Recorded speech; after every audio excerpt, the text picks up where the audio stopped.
আপুনি এইখন পৃথিৱীত অদ্বিতীয় হৈ জন্মগ্ৰহণ কৰিছে। নিজৰ শ্ৰেষ্ঠতম সংস্কৰণটোৰ বাবে চেষ্টা কৰক। দেখিব বহুতে আপোনাক অনুসৰণ কৰিবলৈ আৰম্ভ কৰিছে।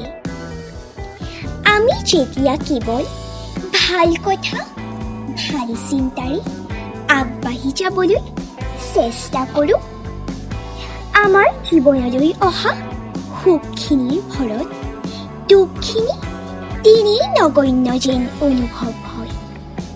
জীৱনটো পৰিপূৰ্ণভাৱে উদযাপন কৰিবলৈ আপোনাৰ ভাৱধাৰা সলনি কৰিবই লাগিব, আৰু সেইটো কৰিব পাৰিব একমাত্ৰ নিজেই।